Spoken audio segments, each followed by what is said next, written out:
Alright now, hello and welcome to the city of York. We've got the city walls here and York Minster just poking out behind there. It's an absolutely incredible city and I can't wait to show you, but as always, let's start with a little teaser first. Let's go!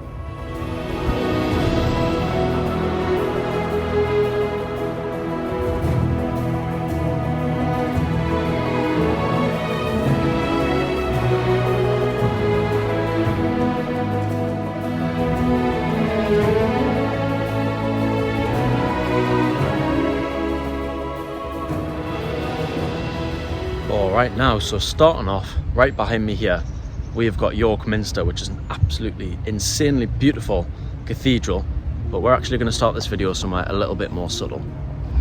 So as you can see, we've still got the south facing side of the Minster here, and then just turning around, doing a 180, we've got this funny little pillar here, and I think if you were to just walk past it and not really look, you'd probably be left scratching your head a little bit. Now the reason why I decided to start here is because the column does bring us back nicely about 2,000 years ago to the Roman era when the city of York was birthed.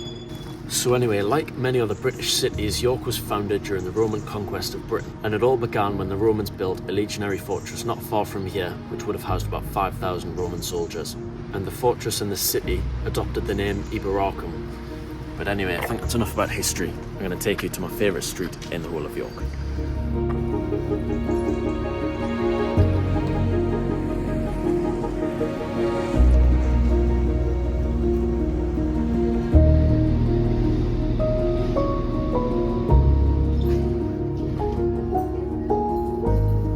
So here we are, we're going to get started nice and early today. It's about 7:30 and we are on probably the most iconic street in the whole of York called the Shambles.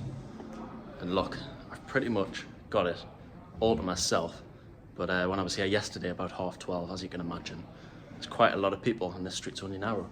But first let me tell you a little bit about it. So as I was saying, this is probably one of the top attractions in York, and it comes as no surprise. It really is such an enchanting place and it has this beautiful medieval feel to it. But let me turn you around and get me out the way, and I feel like I'll be able to showcase it a little bit better. So I believe it does date back all the way back to about the 11th century when William the Conqueror came in, but most of what you see in front here is from about the 14th and the 15th century, and you can see these beautiful overhangs. It's absolutely incredible. But it did used to be a street full of butchers' shops.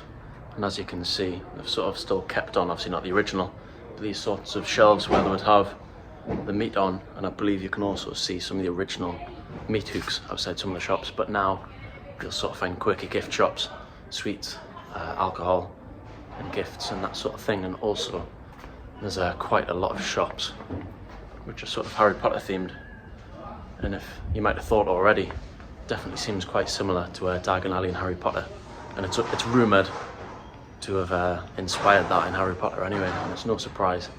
But anyway, I think it's about time we move on to somewhere else. Alright, so it's a few hours later. I just held off from filming a little bit because the sun's just decided to come out, but now all these clouds have come. Typically, we're just by the River Ouse here. There, and just as you can see as well, it's like the perfect little spot for like paddle boarding and stuff in the sun, and also there was just a little boat that went past before that. I'm assuming you can do like tours and things on. There's loads of people sat on the other side of the river just soaking up the sun, enjoying the views, but it does seem to be quite a slow city. You know, there's lots of people just chilling out, enjoying the scenes. And also I think just there we've got Lendal Bridge, I want to say. I'll put the name there. But that looks as though it's like Victorian or something. And we've also got loads of like little towers like that scattered throughout the city. Like I was saying, it really does have that medieval charm.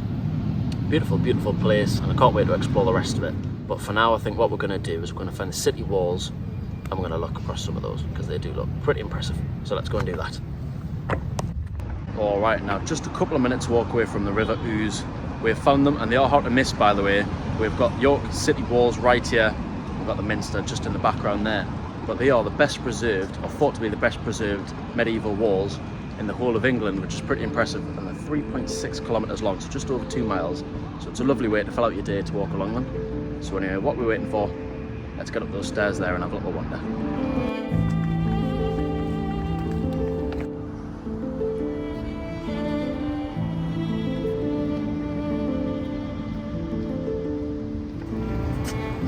Can't get over how beautiful this city is. Anyway, I'm just gonna have a little sit down, tell you a little bit more. So the walls are open from about 8 o'clock till 6 o'clock normally, but I'm guessing in winter those hours will reduce to when the sun comes up and when the sun comes down. You can see this is probably one of the most photographed spots in York, by the way. So we've got the walls which lead, and you can see the towers of York Minster just over there. And the walls date back to about the 12th and the 13th century, so about 700 to 800 years old. I don't know how well you can see, but this little grassy hill here is thought to have originally been put there by the Romans as well. So I'm guessing they would have likely had wooden walls stretching along here. Yeah, it's pretty incredible, isn't it? It's just speaks for itself. I don't really know what else to say. I mean, I'm not sure how well you can see. It's just incredible. Anyway, you're probably sick of me rambling on as always, so I think it's time to get some views from the sky. It's helicopter time, you know what's coming. Let's go.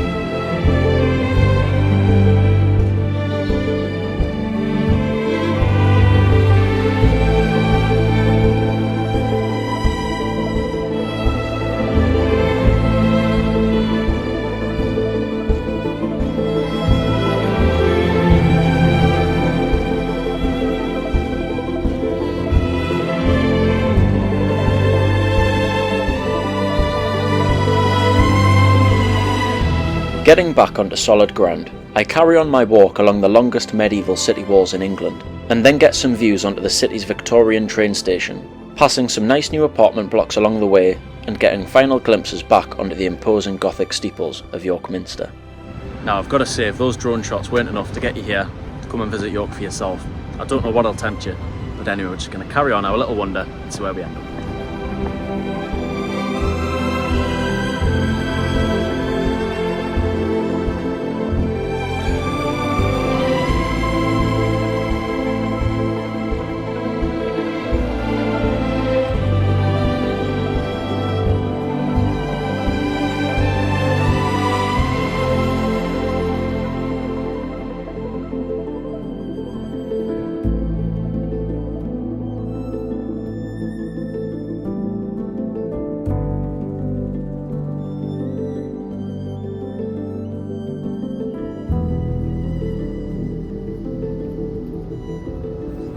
Right, and now I've just been walking along the walls for about 20 minutes and I just wanted to stop and show you this. So back on the river, I'm guessing the River Ouse again, but how beautiful is that bridge? It's similar to the last one, I think. It's absolutely incredible. It's got like some sort of English crest there, and then some sort of crest with two keys on, which I believe is something to do with York. So yeah, not really too sure though, but anyway, next spot we're finding is some sort of castle. So let's try and find that. That's the next mission. Let's go. Alright, so we've finally made it to this little spot here, which is called Clifford's Tower. Now this is the largest and one of the only remaining parts of the castle which would have been in the city. And this dates from about the 13th century. And it got its name because some poor old bloke called Clifford was executed and then hung from the walls. It's a bit of a shame, isn't it? A bit nasty. Anyway, turn around, we've got this lovely little square with a lovely tree. We've got Yorkshire Castle Museum. And then also we've got the courthouse just there, I believe. Yeah, some beautiful, beautiful buildings as well. But this tower has definitely got a bit of dark history behind it. So let me tell you a little bit about that. Anyway, so as I was saying, this tower is about 700 years old, but this spot does go a little bit further back than that. So you see this little mound, so a wooden tower would have sat on top of there in about 1070 when the Normans and William the Conqueror came up into the north of England to seize control and take power. But the wooden keep was quickly burnt down by rebels who didn't want them here. And then fast forward, and just over 100 years later, I believe, there was something called the Massacre of the Jews. Now this was a horrific event when anti-Semitism was on the rise, and basically all the Jews in the city ended up in the castle and ended up killing themselves rather than being murdered. So yeah, it definitely has a bit of a dark history, this castle. Anyway, so one way or another, that's how the second wooden keep ended up burning down. And then a little bit after, that was when this stone one was built as well. You can go up and see it. It does cost about £9.50, which is a bit steep. So I'm sure it probably is quite interesting and some nice views. But yeah, it is a bit steep, like I said. And also, maybe the Yorkshire Castle Museum's worth checking out if you are in York. But that one I think was about £15 as well. Slightly cheaper to book online, so keep that in mind. But anyway, I think I'm going to wrap it up for today. I'm getting a little bit tired, but we're going to carry on tomorrow, and obviously we'll check out the main things like the Minster. So see you tomorrow. Right, now I actually told a big fat lie this summer, which I really want to show you. So we've got the York Roast Company, where you can eat a Sunday dinner, any Yorkshire pudding. It's got to be done. Let's go and get one of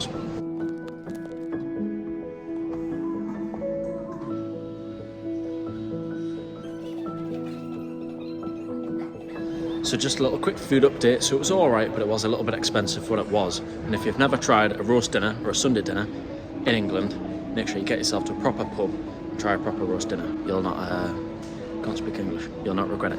Anyway, see you tomorrow.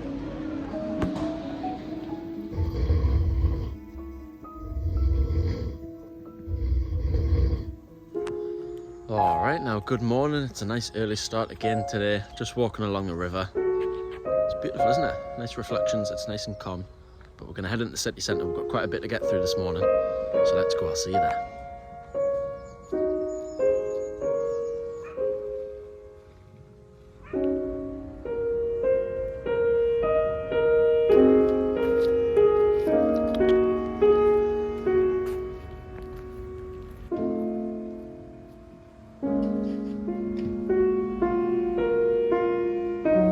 Alright, so here we are back in the city centre. We've got the Minster by me here.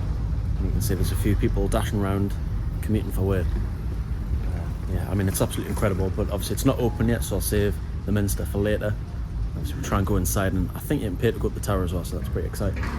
So we paid to do that, but just turning around, literally right next to it, just here we've got the Guy Fawkes Inn, which is supposedly where Guy Fawkes was born. And if you're not from the UK, you might not know who he is, but he was basically, I'm gonna head over that way actually. So Guy Fawkes tried to blow up Parliament in the early 1600s. You can see it just there. So you can go and have a drink where he was born. But he failed and he was executed basically. And that's now the reason why we celebrate Bonfire Night at the start of November, because he failed. Although I feel like we could do with someone else to take one for the team and blow up Parliament. I'm joking. There you go. Anyway, there's a slightly better view. Those street signs, you'll know what I mean. I don't know how to describe them, but old school and very nice. And then also like these big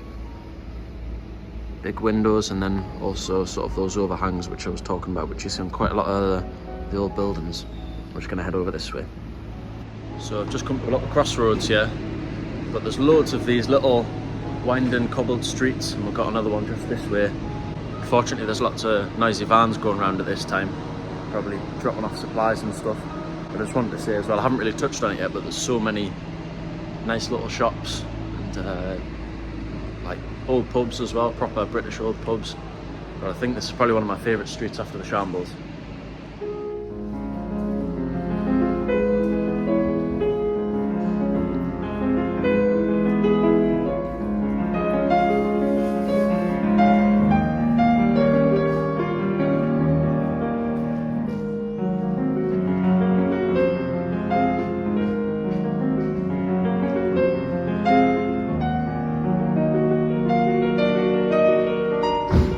We found the oldest pub in York as well. And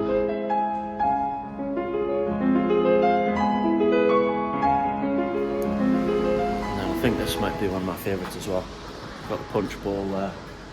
Again, sort of that wooden beam, white wall style.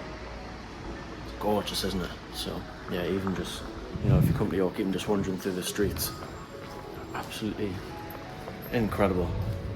So hopefully this has sold it. You'll come here for yourself, but we've still got a few things. I've rambled on for a couple of minutes now, so we're probably going to head somewhere else, and then when the Minster's open and stuff, we'll go in and check that out. So I'll see you somewhere else in a second.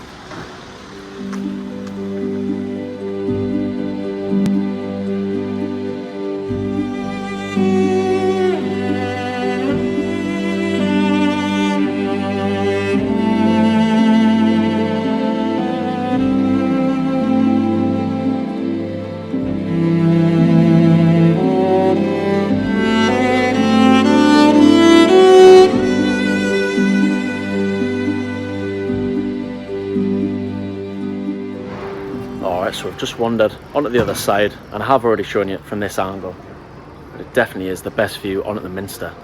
And so it started being built in 1220, and it took just over 250 years to build, which honestly is not that surprising considering how impressive it is. And then just over here as well, you might have noticed there's a lot of scaffolding, and so the material it's made out of is a certain type of limestone. As you probably know, limestone is particularly vulnerable to corrosion from acid rain. So unfortunately they're constantly having to rework and refurbish the stone, because I'm assuming that it's just corroding basically. And there's also like a stonemasons over there where you can see the little workshop and you can see them working away, like remaking new gargoyles and things like that. So, but yeah, I think it's just about 9:30, so it's time to go in and check it out on the inside, and then also get up in the tower as well. So let's go and do that.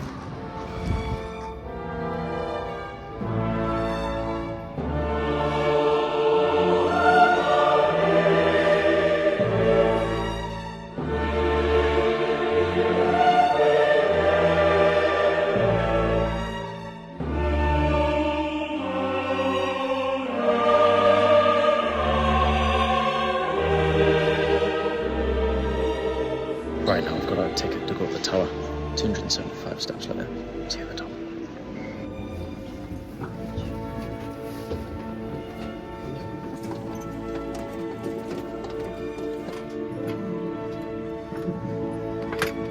Right, I think we've climbed about half the steps now. Some beautiful views, I'm guessing about 100 and odd steps more.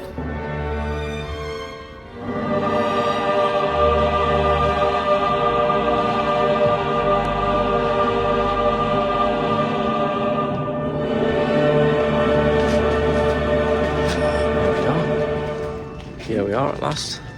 Tell you what, a bit of a workout that mind. But it seems as though we're actually on the top central tower. I think you can see two of the other steeples up on the front, just over that way. So the central tower's obviously slightly higher.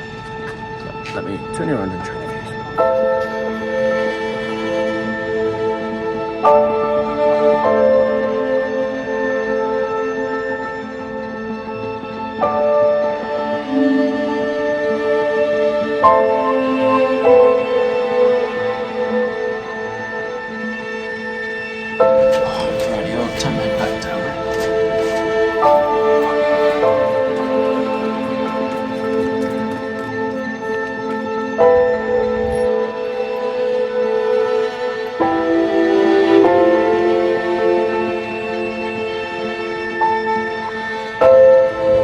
Well, there we go. So it turns out it was just as beautiful on the inside as it is the outside, but £22 for a ticket inside and to go up the tower.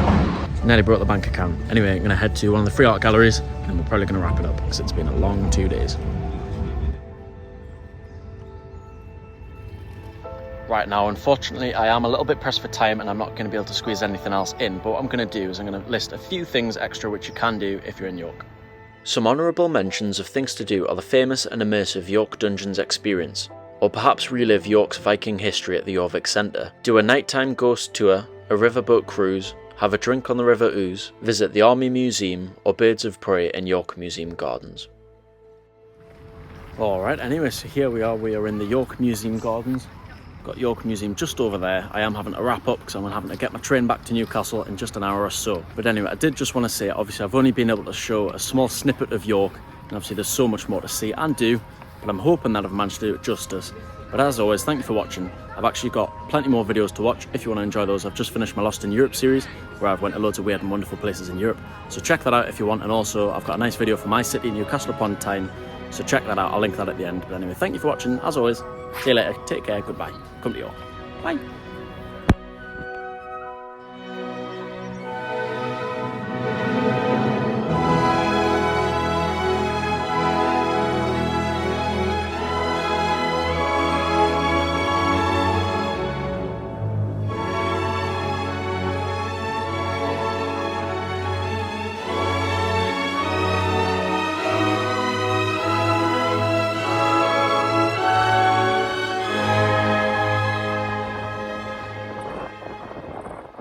Well, you've watched the trailer now, so you may as well watch the full thing. I like my Lost in Europe series there. I think you'll really enjoy it. And I like my Newcastle video there. I'll give you 3 seconds. 3, 2, 1.